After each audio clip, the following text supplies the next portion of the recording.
Yes. Okay, up next, we got Gracie Wilson. Behold your applause. Gracie is a 21-year-old writer from Orange County, California. In case you didn't know where that was. She attempts to be she attempts to be as raw and honest as she can with her poetry. Now, please, everybody, put your hands together for Gracie Wilson. Yay! Yeah. This is her first time too, so one more time. Yeah.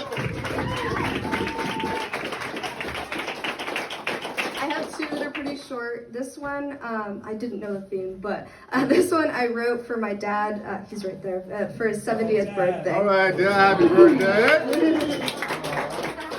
My dad works at my old elementary school, supervising the campus at lunchtime. The kids call him their favorite teacher. I'm not a teacher, he corrects them. He's taught me invaluable lessons, not the kind you could learn in a lecture hall or classroom. How to sneak into any hotel pool, the right way to cut a mango, how to find silver linings. He painted a picture of me once, resin and acrylic on wood. My brightly colored silhouette hung in a gallery, sold for $200. The buyer would have paid more. I'm not an artist, he says. The walls of my childhood home are covered in art. Photographs, paintings, cityscapes, portraits, and pointillism. Growing up, we had an art room, canvases from ceiling to floor. He retired early to be a stay-at-home dad. My friends tell me they wish they had a father like mine. I'm an all right dad, he says.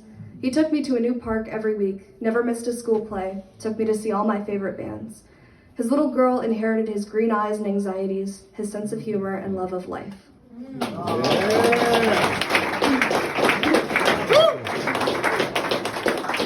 This one's called A Friend of Mine. My friend has 2 tattoos, a hammer on one arm and a sickle on the other. He tells me he's on a government watch list and writes political theory.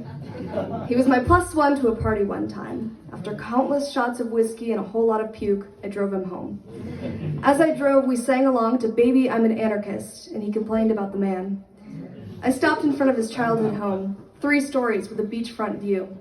He walked a few steps from my car and emptied his stomach again. A week later, he got kicked out, lost his job as a barista, and moved into his friend's dorm. Last week, I drove him to a punk show. We listened to Tom Waits. He kept an unlit cigarette between his lips. I used to think he was the epitome of cool. Now I think I pity him. My friend's gonna start the revolution, or at least that's what he says. I have another one that's like super short about my job.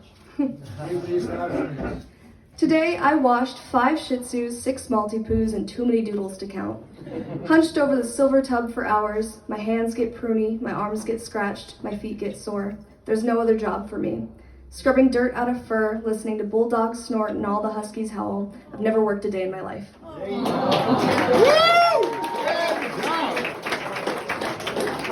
Gracie's dad, you've done well. She put the pity